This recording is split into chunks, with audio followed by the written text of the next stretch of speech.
Monsanto TV, la chaîne des enfants de Dieu. Suivez Monsanto TV et déjà de par sa nomination, son intitulé, quand on parle de Monsanto, on voit l'Esprit Saint.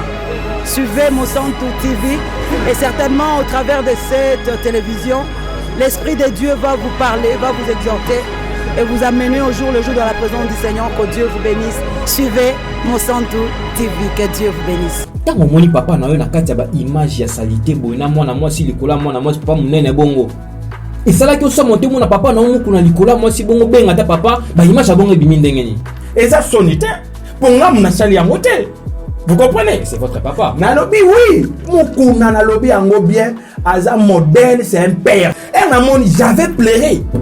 J'ai pleuré na koti na kati ndak na lobi église soke moni biloko oyo. Toko suka wapi?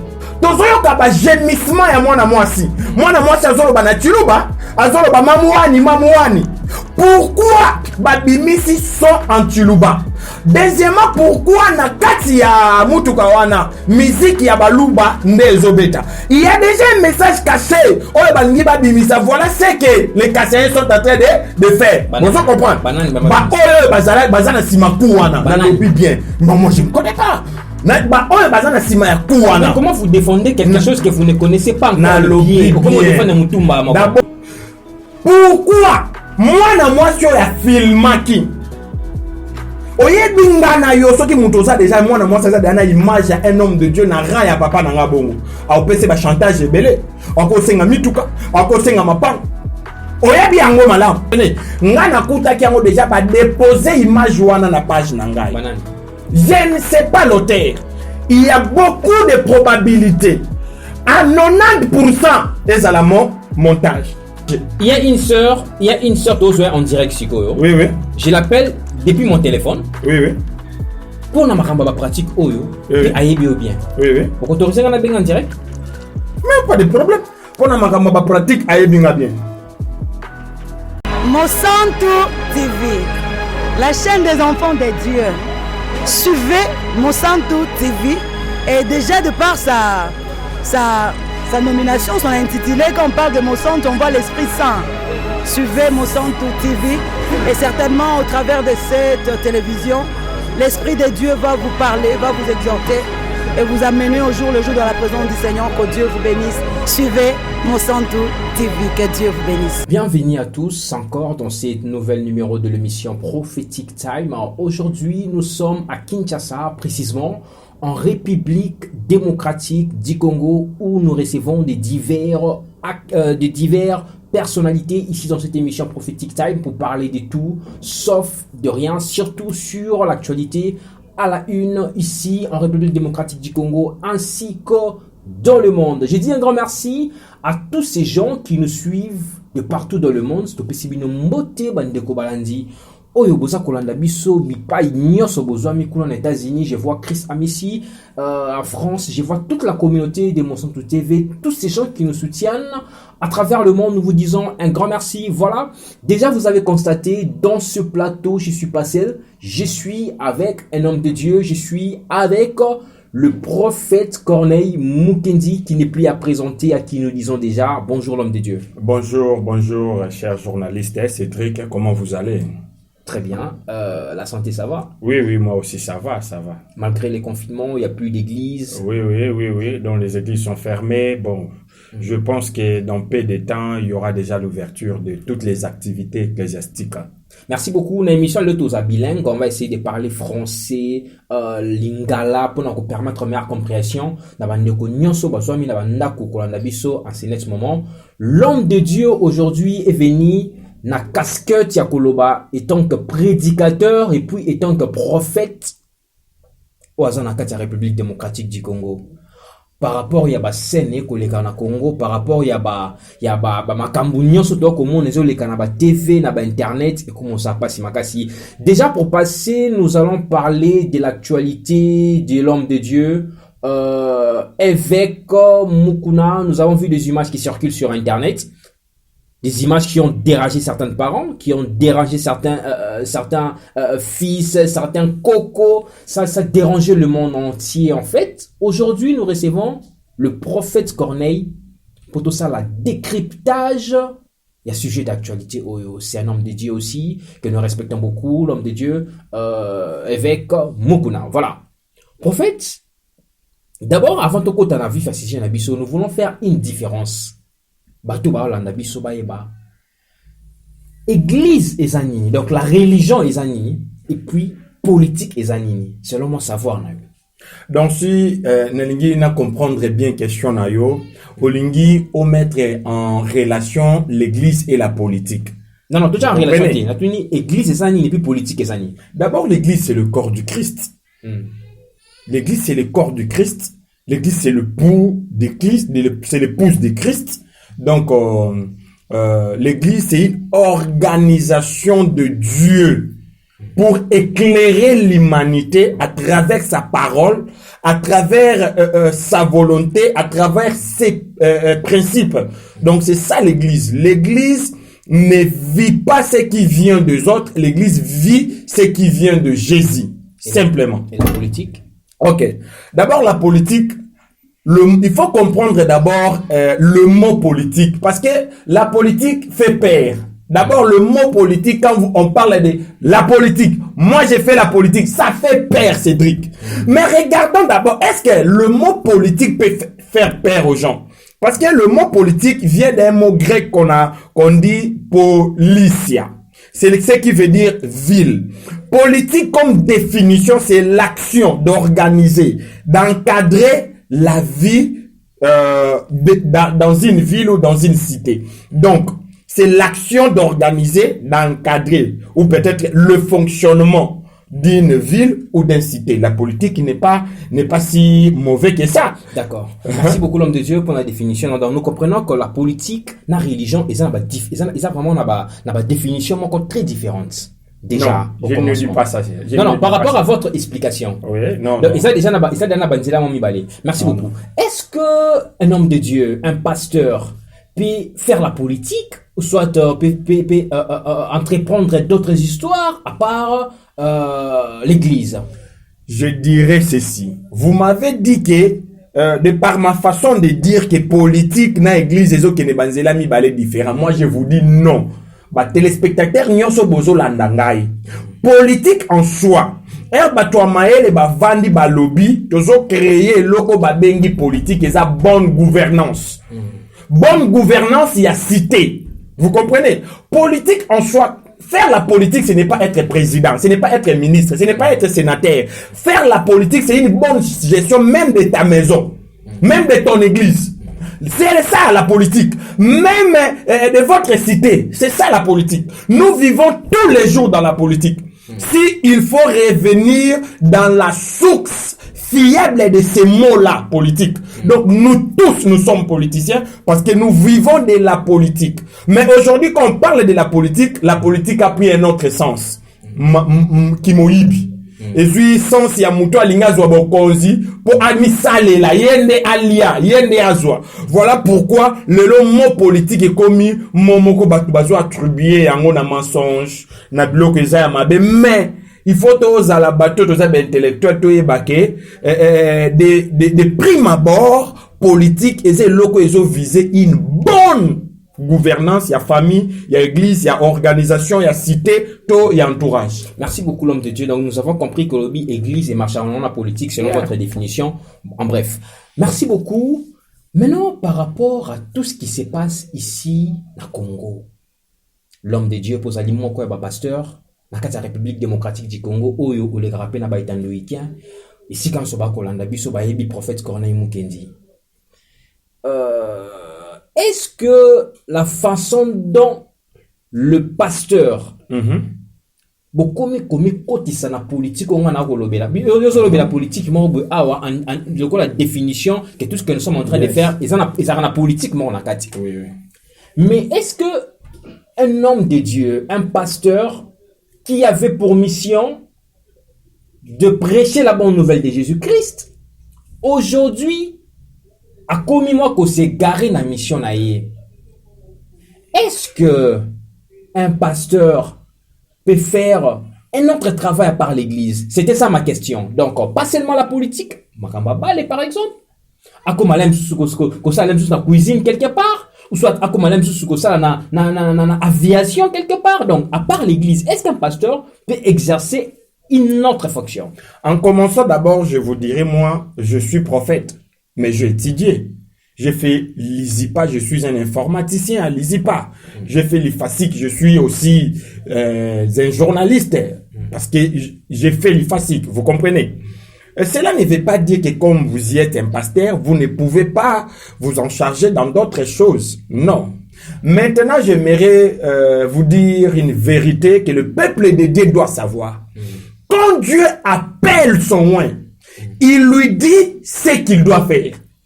Vous comprenez? Ce n'est pas à nous de dire à cet homme de Dieu, tu vas faire ça et tu ne vas pas faire ceci. Vous comprenez? C'est lui-même, le maître du travail, Jésus-Christ, qui dira, Corneille, toi, je t'ai appelé seulement pour prêcher ça. Mais toi, là, je t'ai appelé pour surveiller même les hommes, les autorités du pays. Il y a des gens, il y a des hommes de Dieu. Ils ont eu ces mandats. Nous avons l'exemple d'Élisée. Élisée avait le mandat de détruire le gouvernance de Jézabel et Akab. Élisée, c'était ça. L'Éternel a dit à Élisée, lève-toi, va voir Akab. Yebisaye, Alzambe a moni gouvernance, nous a gouvernance, y a ba bomi, bozo boma, bozo bebisa, pezamba linga détruire yango. Vous comprenez? Donc, mais, au monde appelle na histoire il y a Élisée c'est là qui est mon côté. Il y a Élie plutôt. Élie c'est là qui est mon côté parce qu'il y avait d'autres 400 prophètes de bas. Il y a un Zambé au bazala qui n'a pas grotte. Vous comprendre. Mais la sala qui nous salaka au Élie a sala quitté. Vous comprendre. Donc maintenant mutaza na tâche nae. Élie a zolo baki na zanga moko zamba aebise kanga munoko. Oza yo moko te. Misusu baza. Mais na poninde yo pour na tâche moko. Vous comprenez? Donc, mutuna mutu, exemple, yamana to benga na tolobi appel. L'appel c'est quoi? Quand Dieu t'appelle, il te donne un mandat. Un mandat, c'est défini. Il te dira ce que tu dois faire et ce que tu ne dois pas faire dans ton ministère. Mais le plus grand problème, c'est quoi? Oh, Zamba yebisanga peut-être ozala kinanga to yebi angote. Oh, yebisanga pe mutu mususu wana zo sala wana bomoni mabe. Vous comprenez? Peut-être pe ozala kina yete boyebi yango te. C'est ça le plus grand problème. Mais il faut pas nan Nzambe boyeba bien, Nzamba zo pesa mutu mandat. Tozu a on mboka na biso lokola les révérends Coutinho Fernando bazala ki na ba mandat moko spécial o Nzamba pesa ki na un moment donné atombola pe mungongo aloba. Il y a eu beaucoup de hommes de Dieu je mettais ya koloba bien ki ba kufa pona ba tombola ki mungongo po ba lobe la gouvernance ya Mobutu, gouvernance ya Kabila le fils. Donc je ne sais na lobité que muto aboma ki bango na lobité mais bazala ki na mission moko spéciale o Nzambe peut-être pesa ki bango. Merci beaucoup l'homme de Dieu. Nous comprenons par rapport à Makambozo Lova que vous êtes en train de défendre que malgré Moussa Nzamba dans l'église, ça n'a pas encadré Nzambe, ça dérange pas. Il n'y a pas de problème. Alors ça là, Soki Eza Nzamba Bengelie. Net par exemple, un jour dans l'inga qui n'a monté société mon transport, l'Éternel m'a interdit. Vous comprenez? Est-ce que ça la société de transport est Zamabé, mais l'Éternel m'a interdit, j'ai compris immédiatement, et c'est là qu'on Zamabé qui n'a pas, c'est na katia ba clause y appelle nangate. Mais musu Zamba c'est ça la politique, musu Zamba c'est au ça la politique, nous avons des hommes de Dieu, pasteur Bazaba ministre, Amos Mbayo je pense, Azam ministre. Vous comprenez? Ce qui na katia appelle na Zamabé qui a comme un niveau wana.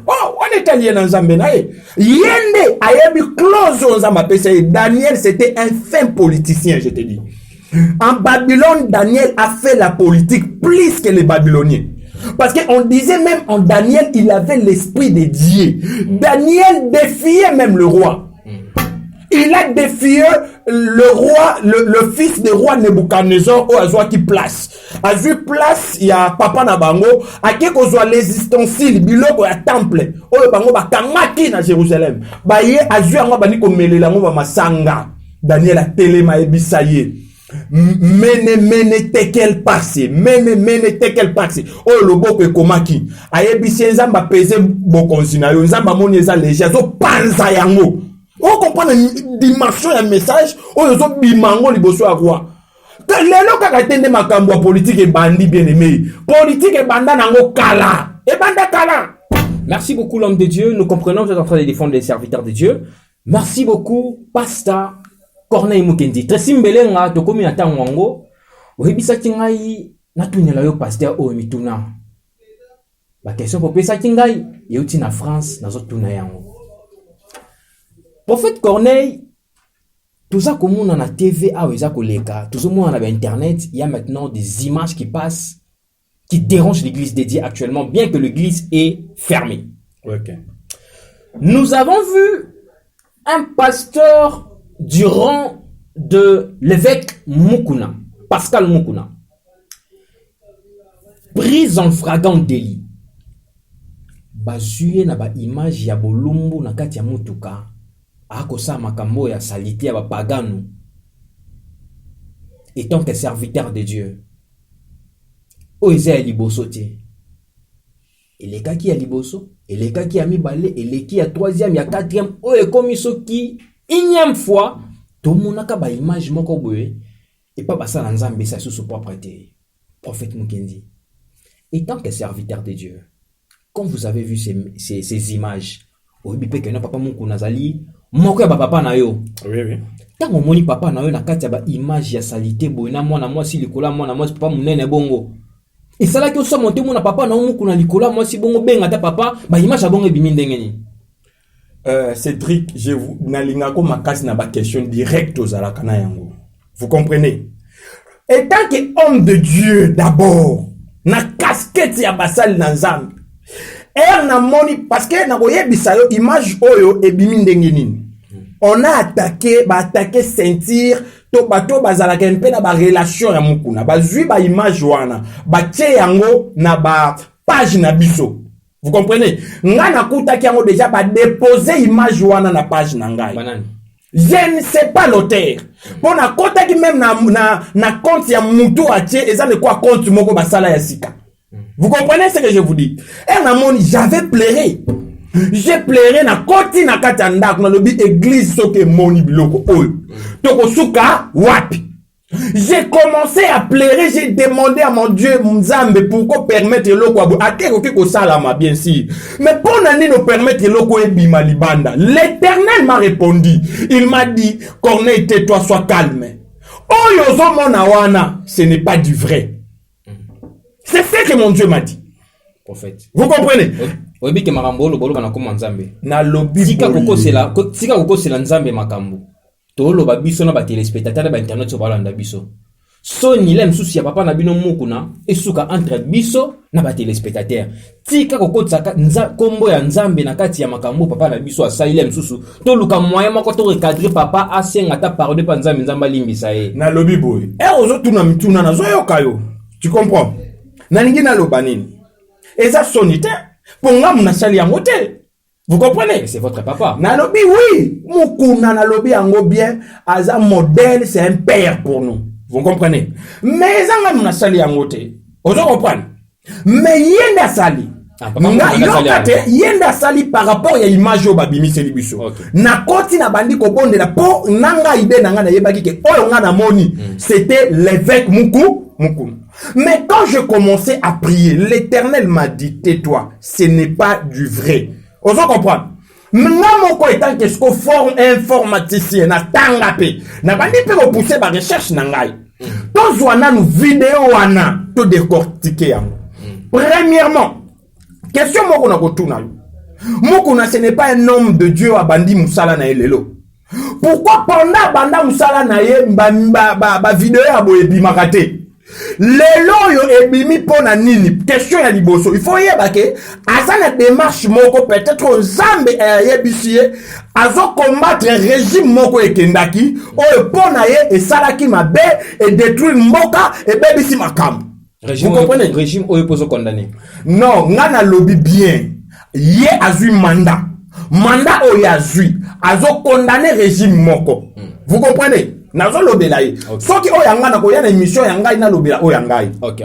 Azo lobela ke régime wana azo condamné. Et comme ki guerre oyebi bien aux journalistes que guerre wana eza makas entre FCC naye o la télé misa matisi mungongo contre bango alobi ke ba diriger mabe alakisi makambo ya zolakisa après subitement tokomi komona ba image ya évêque soi-disant bazo bimisa yango ni d'abord pourquoi kuwana banani basali kuwana ok tokota na nanu na kati ya video wana bien aimé toza bato esali biso passe oza pe chrétien ozolandanga esali yo pe passe omoni yango oza na droit ya kosilika oza na droit ya koloba mais moi je te dis avant koloba bible ezoyebisa biso il faut tobalola nanu munoko na biso 7 fois nga nazwi image wana mpo batindeli nga na moto atindeli ngai anonymat nazwi image wana na bandi koétudie image premièrement naza informaticien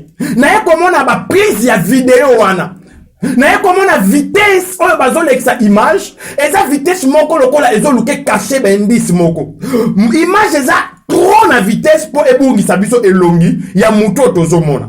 Troisième point baye kolakisa biso ke acte sexuel wana eleki na kati ya mutu na kati ya mutuka nga nazotuna yo mwana na Nzambe ezala mayele est-ce que vraiment loko ekosalama na kati ya mutuka est-ce que mutu wana azosala yango aza obligé ya kolongola bilamba na ye nyonso atikata senglete atikata chaussette te alongola bilamba na nyonso c'est que mutu asali yango alingaka passer message moko anidité complet ya mutu parce que ngai étant que moi na mobali na yebi bien malamu muto soka linga sala ba acte wana na kati ya mutuka mama papa ozolanda ngo za déjà adulte koleka 18 ans okoyeba bien que muto wana ko exposa quand zo tonne mobimba te parce que eza chambre te eza lutte eza mutuka mais muto wana moni alongoli bilamba nyonso nazo pesa kaka ba point ya vidéo pesa nga kata non vous avez les temps.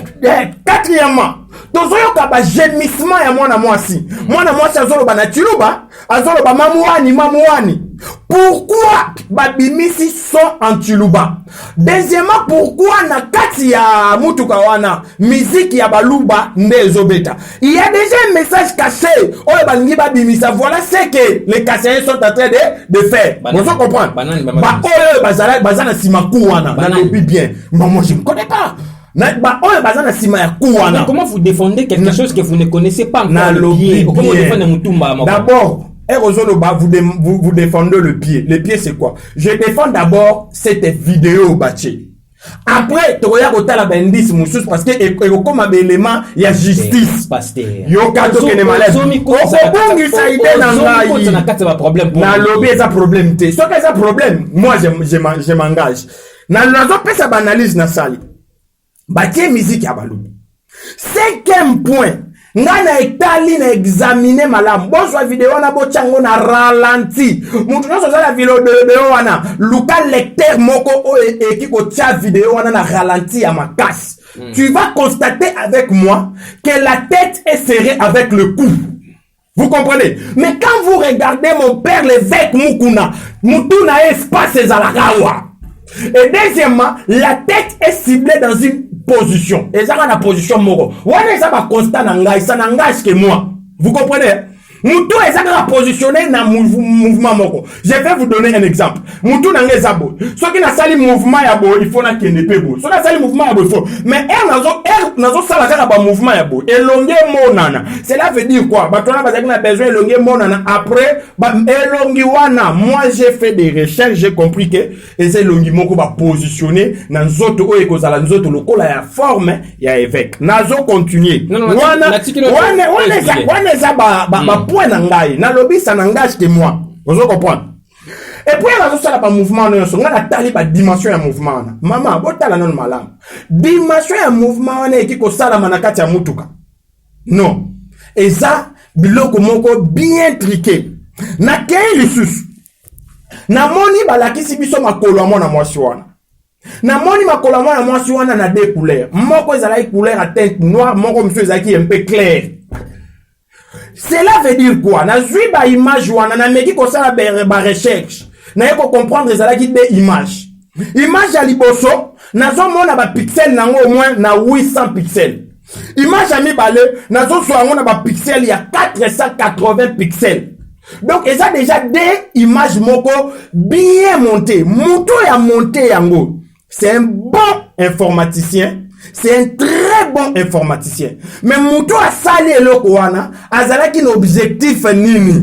Objectif ezalaki ya kosilisa komba ya mutu moko abandi kosala bitumba na ye. Omoni se di ponga na attaquer yo soko zo lobelo kwa malamu. Il faut na banda kobimisa mabe na yo moko. Ata ya lukuta il faut na bambela yo. Moi j'ai suivi Pasteur Mukuna na ba chaîne Azoloba. Il était avec un grand journaliste que je mettais à Koloba Kombo na ye. Et ce journaliste ça là qui déjà montage il y a image il y a un grand politicien aye là qui si batu que politicien wana azana na hôpital. Oh pendant que politicien wana zaki na hôpital té. Mais dans ce pays, tu vivre un montage en ligne. Merci beaucoup. L'homme de Dieu. Et on vous expliquer l'image, vraiment expliquer on a sagesse, ma cassine, le lingue vraiment informaticien, puis à bateau batanga bakla c'est belé. Na tuna mutuna.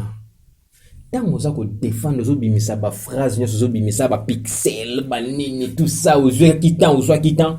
Il y a ça n'a pas d'intérêt ni. OK. L'intérêt de la vérité. Merci beaucoup. L'homme de Dieu. Na komba oyo muku na banda ko tia makolo. Ayebaki teke na komba ya banzoko basoso bapusa na raté. OK.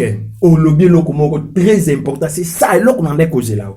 Lelo nga na landi epé, na landi déclaration na ye. Aleki na chaîne moko boye, a lobby ke ezaki montage, a lobby nini. Na bandaki kozela eloko aboye ngaki ekoma.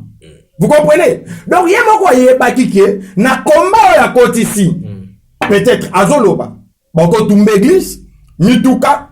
Peut-être baki ko sala ba montage moko pona ba de ebandi lelo te bandi kaka na yete toko tanga les hommes et les acteurs politiques oyo pe ba kangama soit na kati ya ba montage tolo bela makambo ya avec mon mais bandi lelo te pasteur malembe na mo siliga l'homme de Dieu tout le monde na ani oyo de pe bandi limbisanga koloba ils tribalisme te. Mais kaka na bino ba pasteur nde bosali makambo soni tomoni Moïse mbi awa bimisaki ba bimisi ba image na ye awa makambo na ye na ndeko na biso mwana na biso Eliane isalaki propreté awa lelo tomoni su ba image ya papa Mukuna oyo yoti siko zo démentir que ça ba image triquée parce que c'est votre père. Non ils ont engagé nga. Mais l'homme de Dieu malembe te olobaki yo ka pe question te malembe naba image yo lobe ezali triqué wana mais elongi biso tomoni ezali elongi ya Mukuna pe soki babi mutu wana bakangaki yango ezaki ya hotelema image wana ya mutu na ye wana ekomaki na lumière wana ndenge nini. Premièrement. Deuxièmement, mutu akoluka a triqué image wana abimisa papa na biso avec Mukuna mutakala. Ezapona aswani. OK. Otuninga question na moko eza bien, eza question moko il faut ko approfondir. Ce que moni lelo mutu azo takenga corner il faut yeba na osala musala nini pour attaquer nga. Vous comprenez?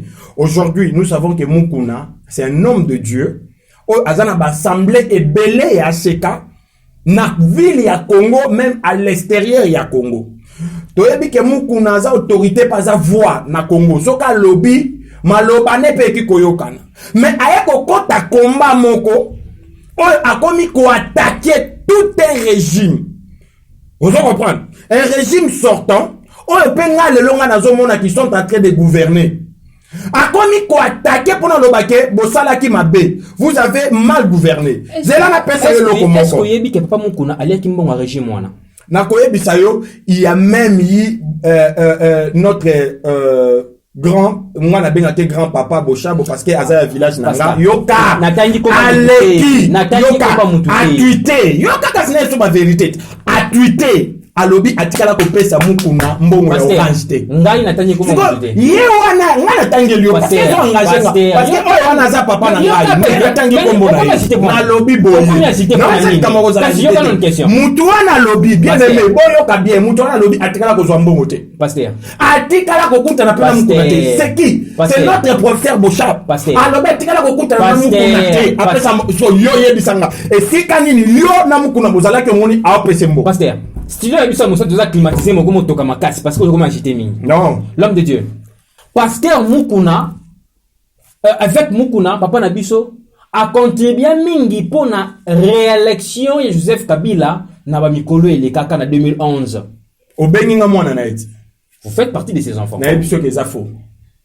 Vous comprenez? Au bien mon année.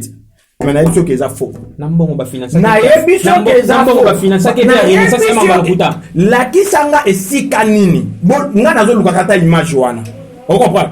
Image où l'évêque Mukuna a télémi azo conscientiser population azo ba bon voter ou soit à lati polo alobi bon voter ou soit à continuer la campagne parce que ça aussi ko pesa mbongo na na salle campagne nga na ko kota sur terrain na ke ko mobiliser na sana ba vidéo ya évêque azo mobiliser batu na 10e ri batu yi de pes ozana yango ozo comprendre yo pour la scène la vidéo wana mais lukela la vidéo monique a salé loko abongo pour aloba voter celui-ci. Merci beaucoup. Merci beaucoup. L'homme de Dieu, un pasteur, un homme de Dieu, un évêque. Tout le monde qui récemment a atteint un résultat bimi à la présidence au papa Nabiso, son excellence Félix Tshisekedi a bimi président na 2019 à la République démocratique du Congo. Nous avons vu papa Mukuna attaquer l'église catholique, attaquer l'abbé Chollet, que l'église ne doit pas intervenir dans les affaires politiques. Oh, l'église elle n'est pas comme dans la politique. Yeyo lelo ami kotisi na kata motambo ya politique. Abandaki koloba makambo na pour écarter Chollet. Yemoka tikala na kata scène politique ou babandaki koloba ngo aza ko envisager akomi na ambition politique avec 2023 kana mingité yepati ya libaya ba voter la msusu lokola papa na biso oyo ya président assemblée ya assemblée provinciale papa Godem Poy. Na lobi boye d'abord les Kambuya ye na Bécho les batu ba matisi ba bimisi filmé. Vous comprenez que abane ko attaquer Bécho la abane ko attaquer l'église catholique. Yemo ko azwa ki parole pour aloba. Bien aimé. Tout ça batu amukili. Vous comprenez tout ça batu amukili. Yemo ko d'abord azwi maloba. Alobi na bande ko attaquer tete ozalaki na ba certaines divergences. Mais elle doit ki ko mettre en clair. Natika ki bango basala musala na bango. Pourquoi pas le gars de la TV a soigné makambo loba ke sala ka guerre makasi. Déjà on wana zolo beza déjà ko soigner parce que na TV. Osana ba preuve on a non. À l'état qui na TV, il y a un journaliste d'un grand renom na katipeka ya mboka oyo. Atuniye mutuna oyo tuninga. Yemoko mukolo likam alobi bien que amonaki moi ba certaines divergences na ndenge bango bando kendele makam mais elle ayaki komona clair na yango atikaki komba et continuer.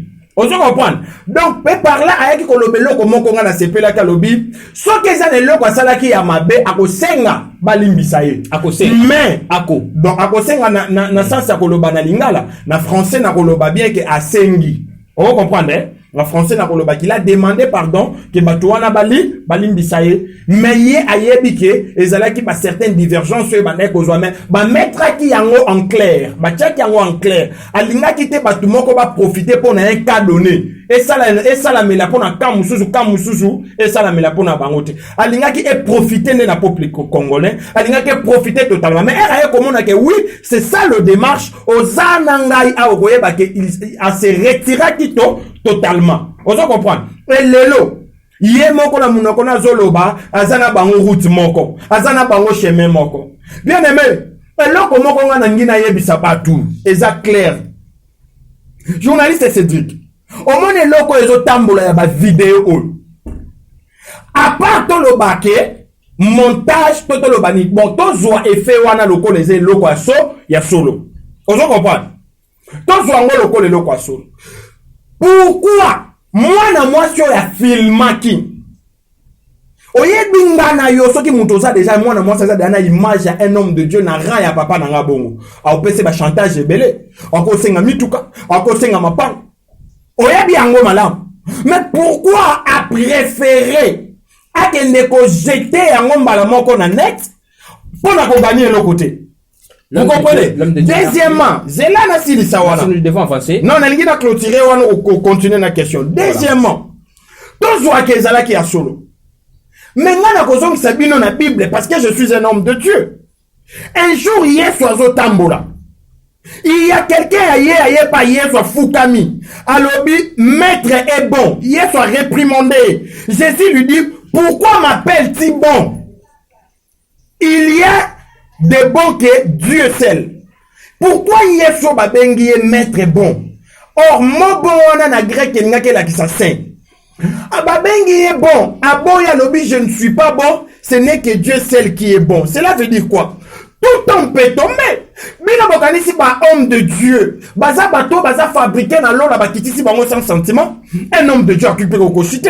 Il y a David à Sala à Chitaka. Mais jusqu'aujourd'hui, l'homme Zamba considérera que l'homme c'est l'homme au cœur. Il y a l'exemple de Noé. Oh, Amélie Masangala, ni banana écoute ba comment on a dit mais l'homme Dieu a continué à utiliser cet homme-là. Tu sais les gars, on a 7 minutes. Et là qu'on a dit à conclure. Et là qu'on a dit à conclure na idée ya bana Nzambe. Hier avec Alobi et un montage. N'a poussé ma recherche, on a trouvé que il y a beaucoup de probabilités. À 90%, ils ont montage. Mais deuxième point, même si ils ont faux, même si plutôt ils ont vrai, mais mouton qui au trébuché, mouton qui au quoi, c'est tout à fait normal. Mais pourquoi on joue à yango? Pour les gens qui esengo ya batumi balé bazo sepela. Na moni mutu moko wana te bakangie bakraka. Na moni mutu moko wana te basimbele fimbu ba obetaye. Te. Ozo comprendre la vidéo wana. Ezala ki esengo peut-être ya batumi balé. Mais pourquoi mutu wana na simesengo wana balancer yango na net? Abana iko poursuivre ni. Azo luka ni. C'est que bazo luka ba baby sa combat, ba baby sa musalité, ba baby sa l'homme te. L'homme boki o baby sa. Mais combat o yazana yango. Moi je te dis, combat et éveil patriotique aux oyoka. Peuple congolais, 60% ya peuple congolais bazana kati éveil. Et zana batwe bele mususu bazo se retenir, c'est de leur droit. On se comprend. Mais l'Ibanda diaspora, pena 4 hours, il y a déjà 60% ya batu. Ouais, bazo yoka makambo azoloba, bazo mona peke mutu azoloba makambo ya solo. Pasteur. Na lobby, il y a eu beaucoup des hommes de Dieu. Pasteur. Ils ont travaillé avec ma régime. Nanya osa voir telemata adangela, alobela régime et silikoleka. Ils ont peur. Mais il y a telemi quand même aloba. Batumsus bazo commenter bazo loba que non, alongwa. Et tout ça. Na lobby question moko. Mutu ozoboya, ozoboya komba wana. Ngana tuni yo question moko. Na kati ya libota na yo. Na kati ya famille na. Est-ce que opesa biso mutu moko bundela biso? Azoka place ya muku na wana. Okoloba kete na batela papa na ngai. Okoloba kena batela bana na ngai. Na yo moko kuto kolinga te. Na Congo awoye sur place na Congo. O défier autorité moko boy. Okoboya. Ozomona. Mais ye andimi yango. Soutenons-les. De soutenir rien. Moi, je ne vois rien de mal dans tout cela. Et pour ceux qui viennent à commettre péché, à pousser à ne pas en Zambie, à resenga pardon. À resenga pardon, pas peuple. À resenga pardon, pas na prophète. La repentance, c'est l'homme et son Dieu. Prophète Corneille, merci. C'est l'homme et son Dieu. Merci beaucoup. Prophète Corneille. Olobi mingi. Oui. Bande ko pe bayoki. On appelle la tikela ki autant oloba bande ko bayoka yo. OK. On a bien un prophète du temps moderne. Merci. Et ça, na yo mususu ba pasteur na bango mi ba na téléphone nga. Oui. Au moni makambo papa moku na tu ko sala. Oui. Et ana bande ko no mi balé na tangelo ba kombo na bango sima na sima caméra. Amen. Na kuta ki ba pratique wana. OK. Na ba forme wana vraiment te mais na ba pratique wana. Yes. Et ana mususu kuta proposa a proposa ngai Cédric a proposa ngai. Tende ko na ngai. Ya que tika ngana no place wana comme batu ba yebi biso place na mingité yo tele moment na ko na les soka na silisi to que de tourner mission na biso. L'homme de Dieu. Pour ni basala nzambe boko mi ko ki sa biso bato to landa bino na sima motema pasi. Pardon na silisa. Ba pasteur basali nzambe en général. Au commun, moi, quand tu as résidence à papa, biso Corneille, ça la place X, ou biso stoyebi, que papa Corneille, ça la place wana, est-ce qu'à fan mais même pasteur Corneille, au moins, sous na livulu, qu'on a nanda comme fictif. Même papa Corneille, te bien na matizara, sous nanda comme sous fictif. Bomba. On aime sous na moi sina yebité. Et ça na pasteur, moi quoi ça la na ipen, on a oloba. Pour na romi na kanda, ma prophète a to loba, na ina tourné ba question, moi, mais avant loba, on fona comme ça, na si ça no m'amena loba. Azara na ipen. Azana banda kuna upen wana kaka. Mwasi na yebite. Mais na banda kuwana o azana ngona upen wana akoti saka makangu na kuna na kati chaque jour parce que alobakenda biro makenda nda kwana. L'homme de Dieu. Et comme pratiquement encore, et comme courant, parce qu'on vous prend pour des saints. Na confiance au bateau nzambe ba ko pesa kabino, beaucoup mi ko abiser na bango mingi. L'homme de Dieu. Est-ce que un pasteur peut aussi avoir des femmes? Bon, là d'abord c'est un autre débat. Question, Bien au tourni, au lobby, pratique wana. Ils ont discrédité les hommes de Dieu. C'est vrai. Ça discrédite les hommes de Dieu. Personne ne peut encourager cela. Personne ne peut applaudir que bon ça la rabine bongo basal nanzam. Moi j'aimerais lancer un message direct à tous les hommes de Dieu. Peuple les autres ça la biso confiance.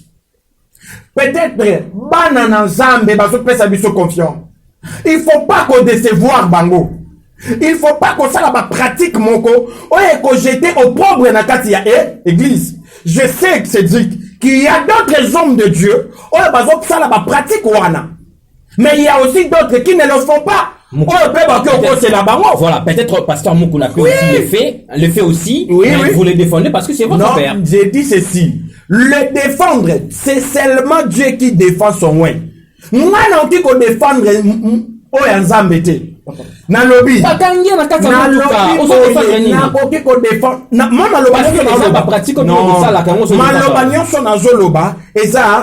par rapport à conviction na ngai na makambo ezoleka eloko liboso il faut batu batia na mutu un homme de Dieu na ba scénario ya bo eza condamné. Mais est-ce que tu occupes le scénario de ce bima? Tout le bagage est à Salaki Yango. Et ça peut pas tout moussousou. Bakoko c'est la bonne macam. Et ça peut pas tout moussousou. Et qui les a la paix à Salaki Yango ya solo. Donc qui qu'on mélanger pignon sauté. Vous comprenez? Bien. Ce qui peut être commis, Moussa Nzambe a coué. Mais Moussa Nzambe qui qu'on s'est révélé, qu'on s'est relevé. A sengi Nzambe na pardon. Biso nyo to yebi. Ba principe est sengi la Moussa Nzambe a sala so qui a coué. Aokutana na basali na bananet, aokutana na batute, aokende kokutana na nzambo abengae. Peut-être aoki ko abandonner musala za nango matiba ngomba bandi ba prière ba jeune azo senga miséricorde ya nzambe oya pesa ki e mandat. Oyo nzambe wana pona ki e. Oya bible zoloba bo Yesu azoloba. Ebele ba ko ya epana nga ba koloba ke to salela ki yo. Mais Yesu akoloba bo kende na yebi binote. Oyebi version nga koloba nini. C'est Jésus né à ko sanctionner ba salina et ce n'est pas nous. Même pas un serviteur de Dieu. Yenda ko définir banan basalela kinga banan basalela kinga ité.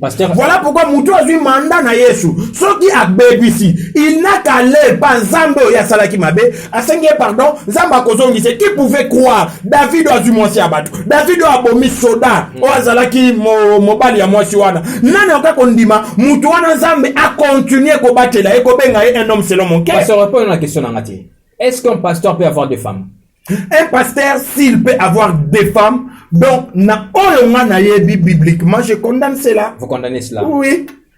Naïebi qu'il y a un homme de Dieu qui passe à la télé, qui a plusieurs femmes.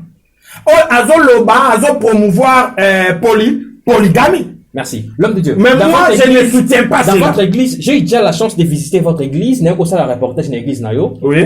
Nous avons vu, il y a beaucoup de jeunes sœurs dans votre église aussi. Est-ce que ça vous arrive aussi des fois d'être tenté par des jeunes filles de l'église?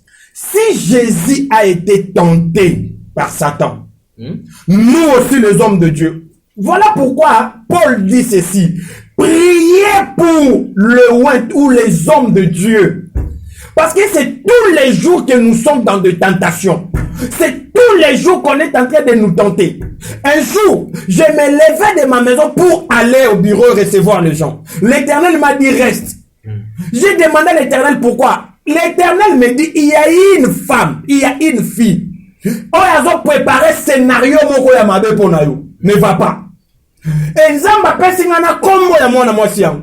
Et elle a dit qu'elle n'a bengi banana baza banani bayaki ba présenter nga ke mutu boyaki azalaki tellement impatiente. J'ai compris que ezalaki na tentation moko ezalibo liboso. Non, les hommes de Dieu sont tentés. Na ba façon ebele yo kanisi soki ezalaki c'est là soki ezalaki évêque ne azalaki na besoin ya image wana ngeke na net soki ezalaki ya solo image wana ngeke na net soki yenda azalaki na besoin image wana Ozo comprendre? Toki pe kozongo na angle mususu ya kolobake batindaki mutu moko pour attenter musali na Nzambe. Pe na batentation nyonso mususu eki ko échouer mais mususu pe eki ko réussir. L'homme de Dieu nazongili idée na ngai. Oyo nazo simba na moni vidéo wana na yebi eza montage. Eza montage à 90% nazo le ba bien naza na ba conviction que image wana eza montage. Deuxièmement na lingi na yebisa évêque oza na yo na tante ya kolekaka na ba TV banda ko répondre batou sur sujet wana. Même si tu rencontres des journalistes, des grands soient-ils, quand on te parle de ce sujet wana, bafoué yango parce que tu nous as montré que oza na combat moko. Combat wana yebisi biso ke Nzambe na pesio. Continuer combat wana. Merci beaucoup l'homme de Dieu. L'Éternel va s'en charger. Il y a une sœur d'Ozoé en direct Sikoyo. Oui, oui. Je l'appelle depuis mon téléphone. Oui, oui. Pour na makamba pratique Oyo, et ayebi bien. Oui, oui. Vous autorisez na bien en direct? Même pas de problème. Pour na makamba pratique ayebi bien.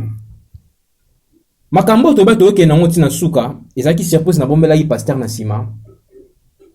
Ya suka émission oyo une sœur à lobby il faut qu'à soit un prophète Corneille mais ils sont en direct. Amen. Pour la pratique ya makambu il y a papa Mukuna oyo te le ka. C'est ça. Ngala à l'aise. L'homme de Dieu, avant d'appeler, est-ce que vous vous sentez à l'aise? Parce que la monde cherche ma position balébélé. Je suis très à l'aise. Vous pouvez vous essuyer un peu. Non, je suis très à l'aise. Cédric, ne vous en faites pas, je suis très à l'aise. Merci beaucoup. Nous sommes arrivés à la fin de notre émission. C'était pour faire plaisir à Tracy Mbele ainsi que sa femme maman Glody Diasuka. Je sais que émission où ça les plaisir na bande de Kobele aussi les baka kolanda biso, ils qui pour la attaquer montuté, ils qui pour la ça la montument ko passiming na monté maté, mais c'était juste pour aider les enfants de Dieu à comprendre que dans ce monde il y a de vrais, il y a aussi de faux, et puis même s'il y a de vrais, bah vrai monsieur ba ko bana ko c'est là-bas c'est pas comme ça bango ba faux. Oui oui. Merci beaucoup l'homme de Dieu prophète Corneille Mukendi, un message à tous les enfants de Dieu au balinga betali bako par rapport ya ba vidéo oyo et tamboli. Bon, exhortation dans les tout droit, surtout dans le corps du Christ, surtout dans les chrétiens, surtout dans les ACK et puis avec l'église union sur les monde. Bon, mon aki ango, et ça, il va te belé passer. Moi, j'ai eu, Cédric n'a la qui ça qui au téléphone nanga, j'ai eu plus de 1000 appels, bazo le la pona yango. Myoka message au nga nazo loba. Ya liboso, nazo condamné acte wana. Oyo balingi ba mema discrédit likolo ya musala na Nzambe parce que tinde naza à 90% na ba recherche nyonso spirituelle et puis intellectuelle na monique eza loko moko monté. Deuxièmement, même ceux qui ezala ke loko eza monté, tout le monde peut pécher. Mutu nyonso oki kokoya. Mais pourquoi bazo yango ba mettre yango na lieu public? Bazo banga nini? Et loko nga na koyebisa bana na Nzambe eza clair.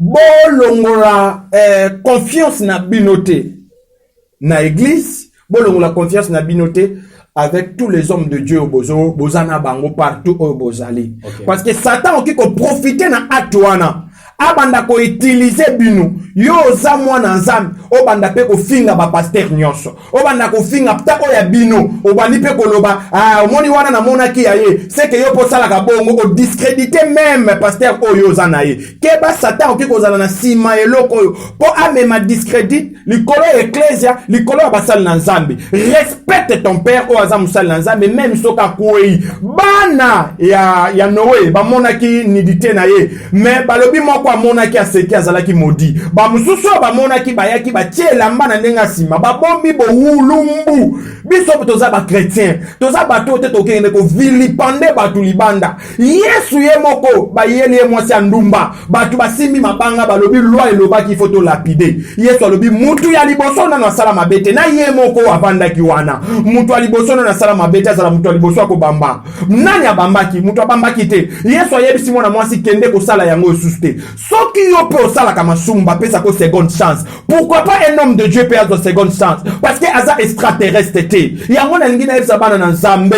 Bobetisa malibaku te, bobetisa malibaku te. L'homme de Dieu se porte bien. Je pense qu'il faut continuer combat na ye. Ndenge Nzamba lobela ki ye. Parce que Nzamba lobeli nga combat wana te. Nzamba lobela ki évêque. Avant continuer combat na ye ndenge lobela ki ye. Ba oyo bandimela ka musala na ye. Bon continuer kondimela. Ba oyo bandimela ka veille patriotique. Bandimela yango parce que za oyo Nzamba te kata musala na ye. Yango na lingi na yebisa batu pona ko clôturer ngai prophète Corneille nazo condamné totalement vent oyo ya koluka ko discréditer basal na Nzambe boye. Merci beaucoup. Un numéro de contact l'homme de Dieu à tous ces gens qui nous suivent. Ok, vous avez notre numéro 082 0200 plus 243 d'abord. Ok, plus 243 82 0200 661. Nzamba pambola bino. Merci beaucoup. C'était l'émission Prophetic Time avec votre humble serviteur Cédric Ngongo. Je sais que cette émission a fait plaisir à Maman Lisa, ainsi que notre bébé Corneille, toute la famille Mukendi. Nous saluons de partout où vous nous suivez. Je dis aussi un grand merci comme ça à mon grand frère Manu Ngongo, le politicien. J'ai dit un grand merci à tous les fans de Monsanto Télévision, ainsi que ma femme Sarah Kabamba. On se retrouve très prochainement. Bye. Monsanto TV, la chaîne des enfants de Dieu. Suivez Monsanto TV et déjà de par sa nomination, son intitulé, quand on parle de Monsanto, on voit l'Esprit Saint. Suivez Monsanto TV et certainement au travers de cette télévision, l'Esprit de Dieu va vous parler, va vous exhorter et vous amener au jour le jour dans la présence du Seigneur. Que Dieu vous bénisse. Suivez Monsanto TV, que Dieu vous bénisse.